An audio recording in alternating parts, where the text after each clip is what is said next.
Parole du Seigneur du troisième dimanche du temps de Pâques, 19 avril 2026. Première lecture.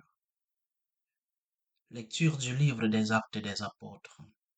Actes chapitre 2, de verset 14 au verset 22b et verset 33. Le jour de la Pentecôte, Pierre, debout avec les 11 autres apôtres, éleva la voix et leur fit cette déclaration. Vous, Juifs, et vous tous qui résidez à Jérusalem, sachez bien ceci, prêtez l'oreille à mes paroles. Il s'agit de Jésus le Nazaréen, homme que Dieu a accrédité auprès de vous en accomplissant par lui des miracles, des prodiges et des signes au milieu de vous, comme vous le savez vous-même. Cet homme, livré selon le dessein bien arrêté et la prescience de Dieu, vous l'avez supprimé en le clouant sur le bois par la main des impies. Mais Dieu l'a ressuscité en le délivrant des douleurs de la mort, car il n'était pas possible qu'elle le retienne en son pouvoir. En effet, c'est de lui que parle David dans le psaume. Je voyais le Seigneur devant moi sans relâche. Il est à ma droite, je suis inébranlable. C'est pourquoi mon cœur est en fête et ma langue exulte de joie. Ma chair elle-même reposera dans l'espérance. Tu ne peux m'abandonner au séjour des morts, ni laisser ton fidèle voir la corruption. Tu m'as appris des chemins de vie, tu me rempliras d'allégresse par ta présence. Frères, il est permis de vous dire avec assurance au sujet du patriarche David qu'il est mort, qu'il a été enseveli et que son tombeau est encore aujourd'hui chez nous. Comme il était prophète, il savait que Dieu lui avait juré de faire asseoir sur son trône un homme issu de lui. Il a vu d'avance la résurrection du Christ, dont il a parlé ainsi. Il n'a pas été abandonné à la mort, et sa chair n'a pas vu la corruption. Ce Jésus, Dieu l'a ressuscité. Nous tous, nous en sommes témoins. Élevé par la droite de Dieu, il a reçu du Père l'Esprit Saint qui était promis, et il l'a répandu sur nous, ainsi que vous le voyez et l'entendez. Parole du Seigneur. Somme. Tu m'apprends, Seigneur, le chemin de la vie. De moi, mon Dieu, j'ai fait de toi mon refuge. J'ai dit au Seigneur, tu es mon Dieu. Seigneur, mon partage et ma coupe, de toi dépend mon sort. Tu m'apprends, Seigneur, le chemin de la vie. Je bénis le Seigneur qui me conseille. Même la nuit, mon cœur m'avertit. Je garde le Seigneur devant moi sans relâche. Il est à ma droite, je suis inébranlable. Tu m'apprends, Seigneur, le chemin de la vie. Mon cœur exulte, mon âme est en fête. Ma chair elle-même repose en confiance. Tu ne peux m'abandonner à la mort, ni laisser ton ami voir la corruption. Tu m'apprends, Seigneur, le chemin de la vie. Tu m'apprends le chemin de la vie. Devant ta face, débordement de joie. À ta droite, éternité de délices. Tu m'apprends, Seigneur, le chemin de la vie. Deuxième lecture.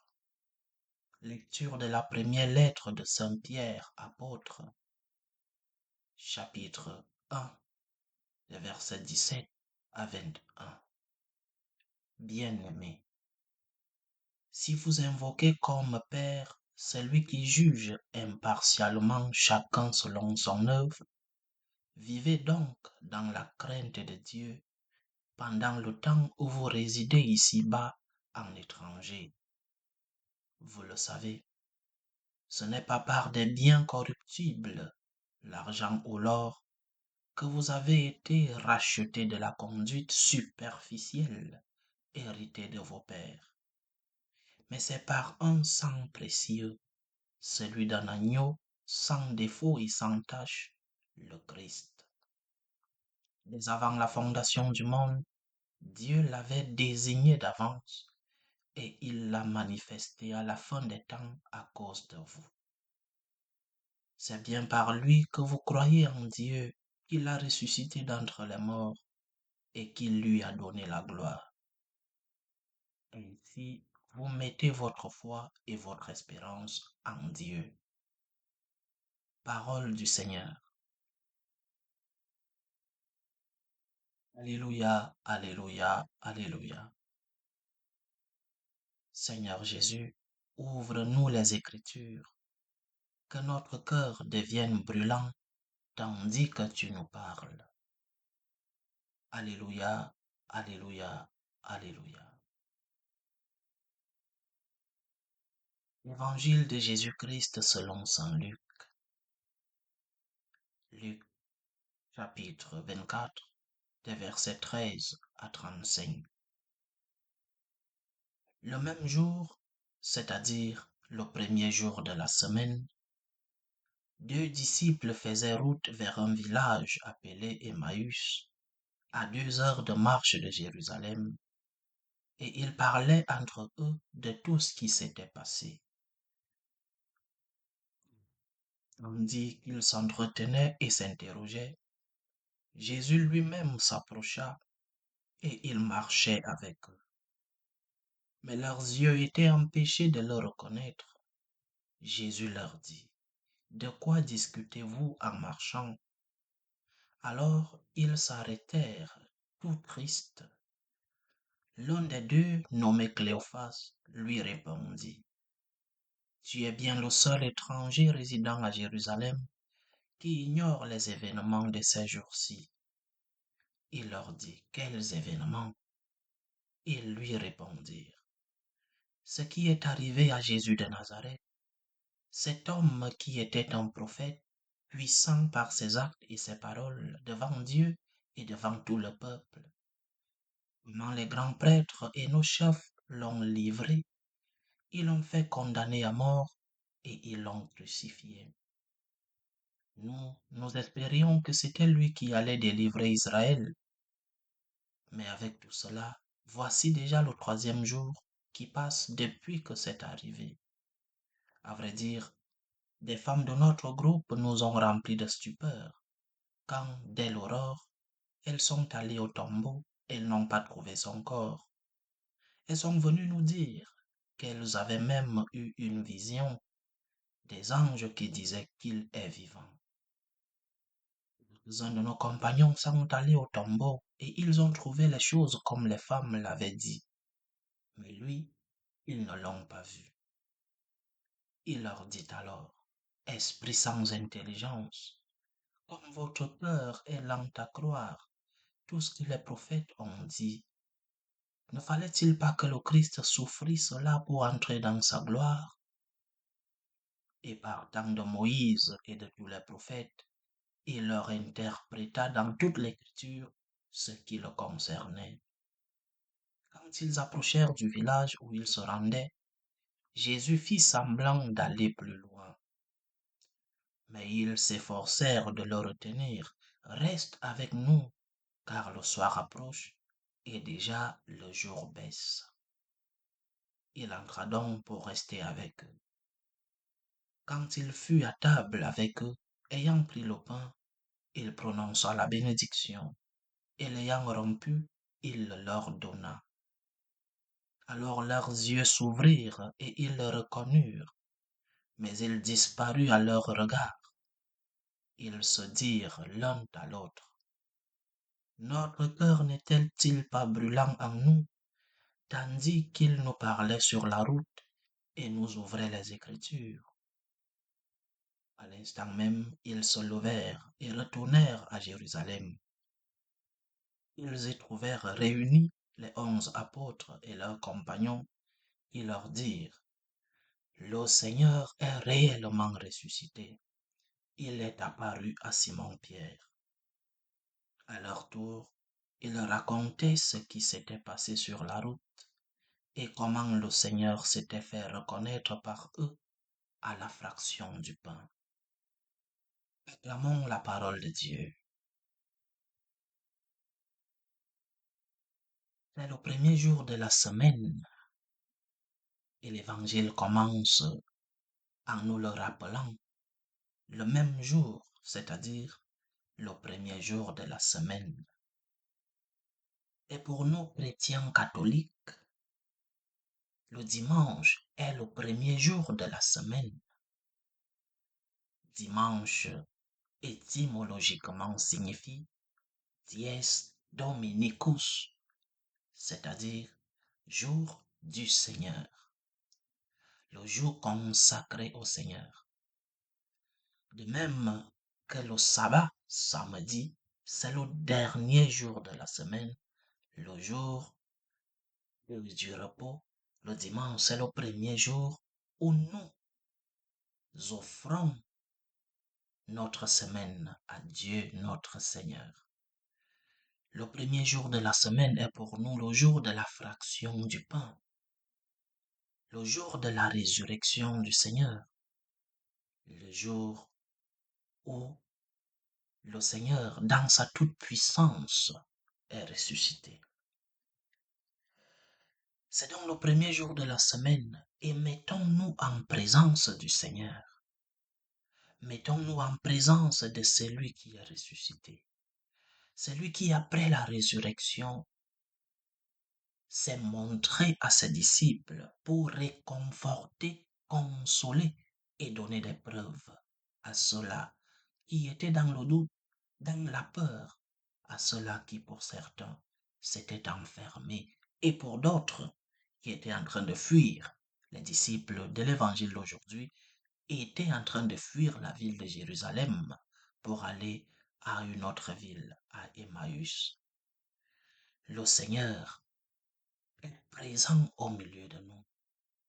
Il se fait remarquer, il se fait voir. Les manifestations du Seigneur sont des preuves de son existence et de sa proximité au milieu de nous. Mettons-nous donc toujours en présence du Seigneur. Il n'est pas loin de nous. Il est toujours auprès de nous. Et l'Église nous enseigne qu'il y a des moments forts où le Seigneur se fait présent. L'évangile d'aujourd'hui nous montre 3 moments importants où nous pouvons être en présence du Seigneur. Le premier moment, l'Église nous enseigne que le Christ est présent dans une communauté, une assemblée unie. Le Seigneur avait dit, lorsque 2 ou 3 seront unis ou réunis en mon nom, je serai au milieu d'eux. Et ces 2 disciples d'Emmaüs étaient unis au nom du Christ. Ils étaient en chemin avec un même cœur et avec une même intention et une même peur, bien sûr, au nom du Christ. Première présence du Christ au milieu de nous. Le Christ est présent lorsque nous nous sommes réunis, lorsque nous avons un même cœur et réunis, unis en son nom. Alors dans nos familles, nous pouvons faire que le Christ soit présent lorsque nous vivons cette unité. L'unité dans la famille fait que le Christ soit présent. L'unité dans la famille a pour conséquence la présence du Seigneur. Travaille pour l'unité dans ta famille. Travaille pour qu'il n'y ait pas de division dans ta famille. Travaille pour qu'il n'y ait pas de moments de discorde dans ta famille. Et lorsque, parce que nous sommes faibles, parce que les désaccords ne manquent pas dans nos familles. Nous devons immédiatement revenir à la paix, chers frères et sœurs.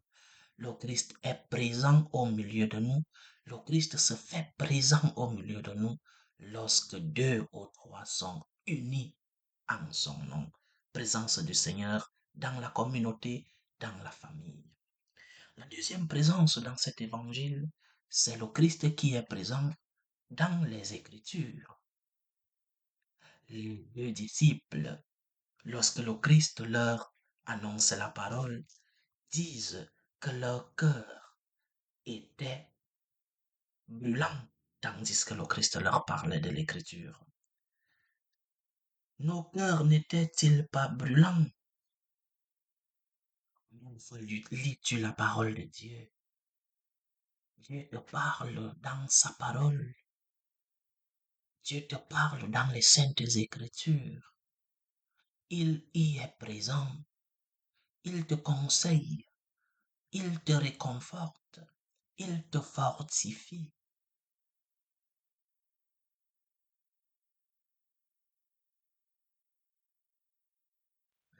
Il te rappelle aussi à l'ordre de temps en temps, parce que notre Seigneur veut toujours que nous revenions sur un bon chemin. Donc, deuxième présence du Christ dans les saintes Écritures, dans la parole. Ouvre ta Bible, lis-la de temps en temps.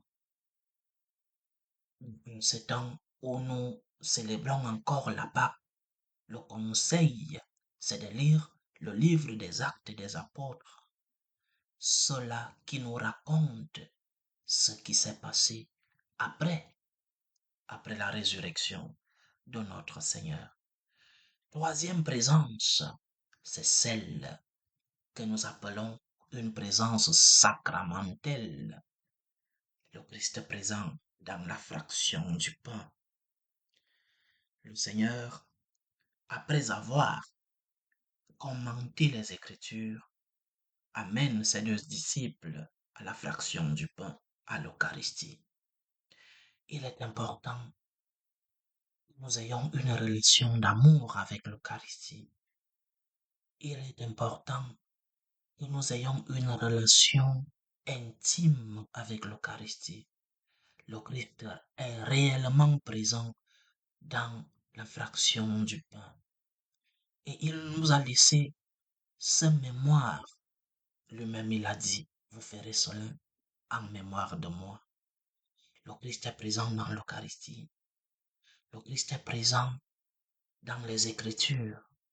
Le Christ est présent lorsque deux ou trois sont unis en son nom, c'est-à-dire l'unité dans nos communautés, l'unité dans nos familles. Alors, en ce premier jour de la semaine, retenons ceci. Le Seigneur veut rester avec nous. Le Seigneur veut nous accompagner. Le Seigneur veut nous consoler, nous réconforter. Le Seigneur veut nous remplir de sa présence. Il ne nous force pas. Nous sommes libres d'accepter sa présence. Dieu qui t'a créé sans toi, ne te sauvera pas sans toi, nous dit saint Augustin. Accepte la présence du Seigneur. Travaille pour la paix, pour l'unité dans ta famille. Accepte la présence du Seigneur. Écoute la voix du Seigneur dans sa parole. Accepte la présence du Seigneur. Fais des efforts pour ne pas perdre la fraction du pain, l'Eucharistie, chacun selon ses occupations. Mais le premier jour de la semaine, le jour consacré au Seigneur, le Dies Dominicus, le dimanche, est le jour où le Seigneur nous attend. Il nous attend chaque jour, bien sûr, mais c'est son jour. Il nous attend à la fraction du pain, à l'Eucharistie. Que la présence du Seigneur nous remplisse et que nous puissions nous ouvrir à cette présence et recevoir les bénédictions que le Seigneur nous apporte. Et disons comme ces deux disciples, reste avec nous, Seigneur, reste avec nous. Loué soit Jésus-Christ.